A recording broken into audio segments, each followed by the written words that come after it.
A lot of scenarios in play out there for what could possibly happen with the NBA. Bobby Marks had an interesting one that he posted up late last week that I wanted to get to on the show on Friday. I didn't get a chance to, but luckily, not only did I get a chance to get to it today, I got a chance to talk to Bobby to kind of break it down with us here on the Boardwalk Honda hotline. Bobby, how you been, man? I'm good. How you doing? We're hanging in there. We're trying to stay as upbeat as possible. Not only do we have to stay quarantined today, there's a windstorm down here that is just absolutely wrecking havoc to places. It's crazy. It's like the apocalypse is happening all at one time. Boardwalks ripped up. I mean, roofs of businesses are getting blown off. It's been a tough time. However, we're trying to stay positive and trying to keep some things in perspective. And, you know, basketball and sports seems a little frivolous sometimes. However, people need them, right? I mean, people are yearning for some normalcy back. And you tweeted out a couple of days ago that the best case scenario could be an early July start to the return of this NBA season. Is that possibly in your mind the best case, like a July 4th weekend, like, hey, big shebang, here's a big party, basketball's back and everything? I think so. I mean, I think that's kind of where, if we're holding out hope for this to get going, down the road here is that, we're going to need, between 2 weeks and a month probably to get these guys back into some type of shape. They're home right now. There's limited as far as what they can do, players can do. Even when you look at how the calendar goes for the basketball calendar, it goes July 1 to June 30th as far as the cap calendar. And if we're looking at playing basketball in July, August, and maybe wrapping up by, Labor Day, that basically pushes everything back a couple months here, including, certainly including the draft and free agency. And, that would probably impact as far as what we go for 2020-21 as far as the start of the season. We're not going to end in Labor Day and then start again in, mid-October. I don't see that happening. But, I think that's kind of the best case. That would probably be a best case scenario as far as, when we would hopefully get going again. Right. I mean, do you think the NBA is cognizant or cares, or does it not matter at this point to, try to play games at September and October with meaning to go up against the NFL? I mean, is that something that you can't even think of at this point, or is that something they're like, look, we do not want to be in a situation where we're playing up against football games when our playoffs are going on?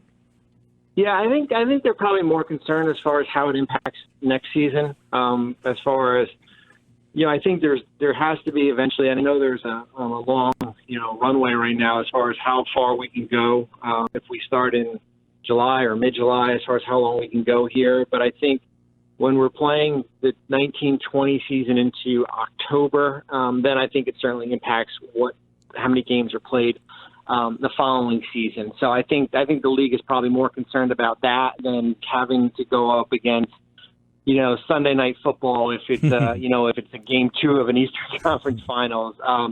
The NFL is a different beast in its own here, but it's going to be interesting just because of when is that drop dead date. I think a lot of it will have to be as far as where we are from a testing standpoint. A month from now, 2 months from now, is it going to be in one central location? Is it Las Vegas? Is it somewhere else where we're kind of keeping all teams housed there? What do we do about the rest of the regular season? So it's still a lot of questions that the league is going to have to figure out.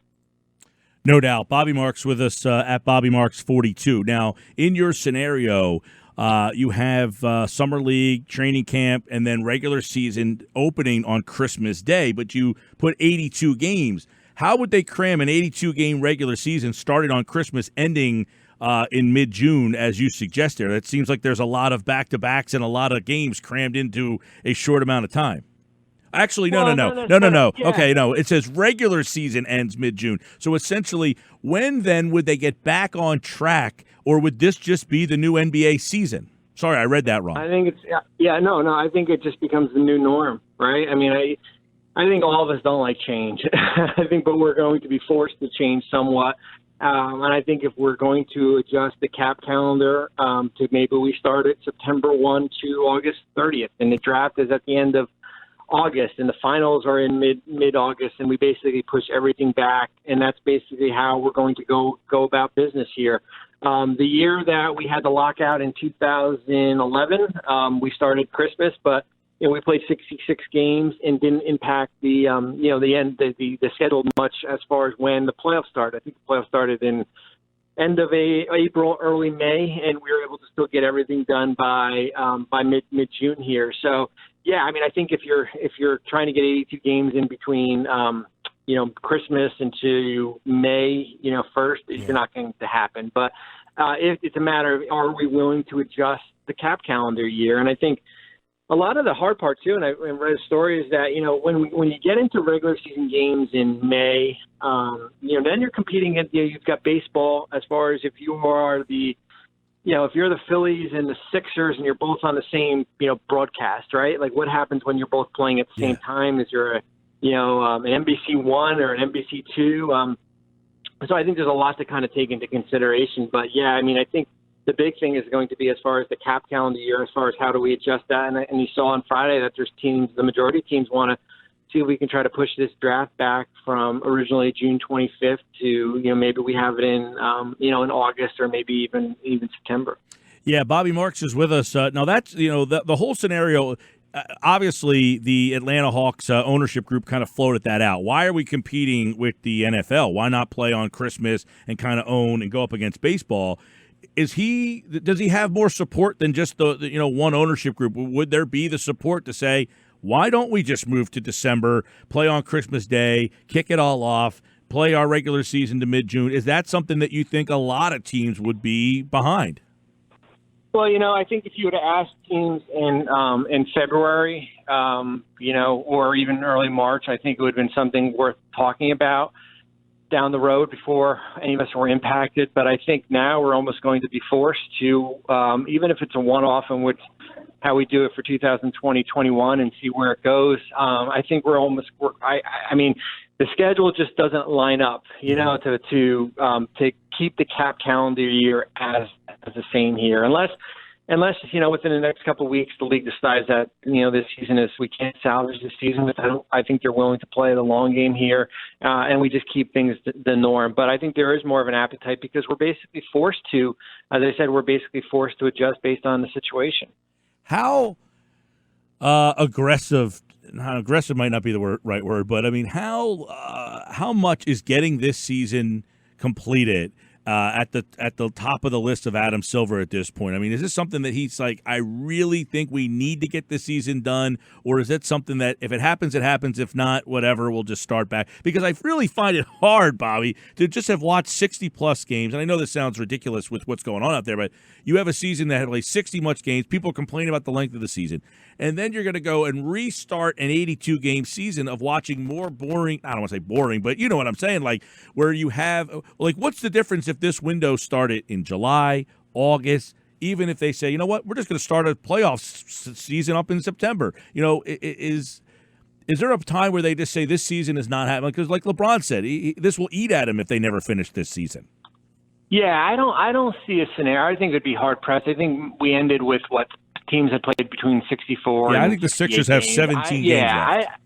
I don't think we'll be in a scenario where we're going to pick up and play the remaining 15 or 16 games. I think what you would see is that teams would have some type of condensed training camp, and then maybe there's maybe a 2 or 3 game regular season. If you're if you're the Sixers, you're maybe playing the Nets and the Knicks or in the Wizards, let's say, and you're kind of keeping it somewhat geographic location, or even if it's at a different site or neutral site here, and then we get going for the playoffs. I think the big thing will be is that what is the league willing to do when it comes to the playoffs if we're on a schedule crunch, right? Are we willing to go best of 7 throughout all the rounds? Are we going to tweak it a little bit to go best of 5?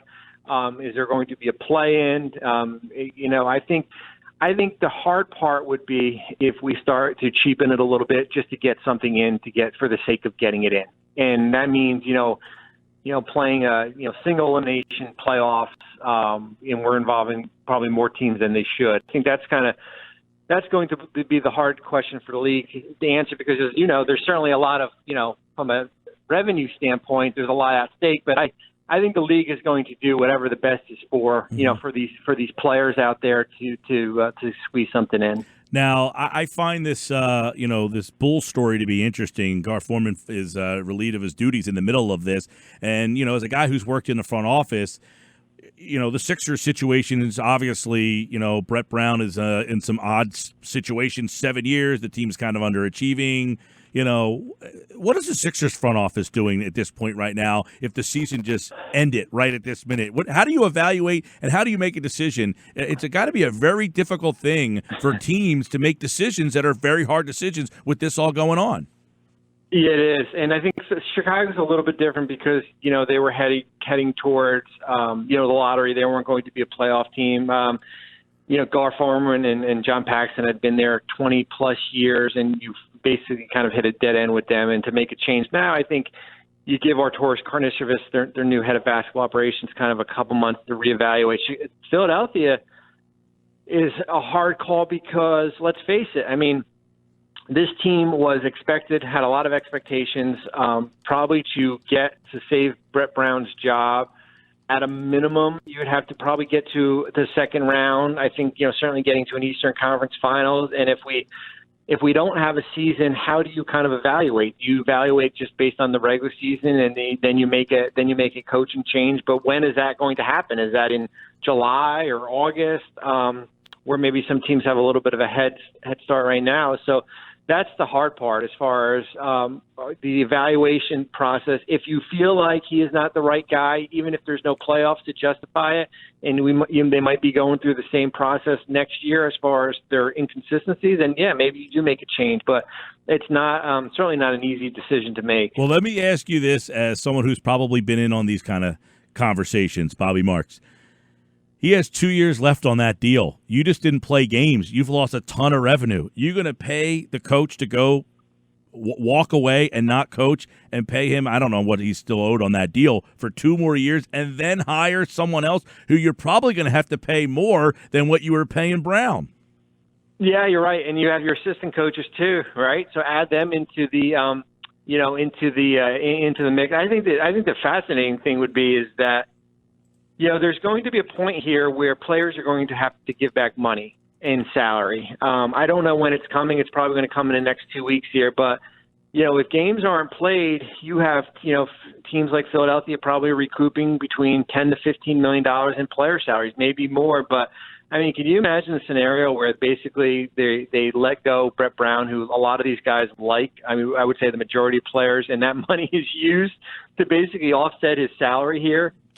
Basically the money you've recouped from your own players. I think that would be, certainly fascinating here. But yeah, I mean, I think where we are in the world of finances and economics is that it's not like we were 3 months ago, right? I mean, teams are taking a huge hit. Yes, these guys are billionaires, but from a finances, and this is not going to be fixed in a year from now. I mean, I think revenue is going to be on the decline until there's a vaccine in place that people have a comfort level going to these games. So you're right. It's not easy to justify all of a sudden eating $9 million in a head coach's salary and then maybe a couple more million in assistant coaches. Bobby Marks at Bobby Marks 42. Give him a follow. Check out his best case scenario idea for the NBA to potentially return. There's a whole bunch of stuff out there, of course, and we hope to see some hoops at some point soon. Better than the horse game last night. Yeah, hopefully we get some basketball action. I have more Jordan documentary coming out. Yeah, that's true. I have more creativity in some of my horse shots, Bobby. That's all I know. I hear you. He's Bobby Marks at Bobby Marks 42, front office insider for ESPN.com. Thanks, Bobby. You're welcome. Thanks. Always love catching up with Bobby Marks. Great stuff and insight on the Sixers situation. How about that? If the players need to give some money back, and that's the reason, oh boy, as he said, a lot of the Sixer players, they like Brett Brown, but them having to, give money back because they don't end up playing games. I can see the anti-Brett Browners out there saying, they don't play any more games.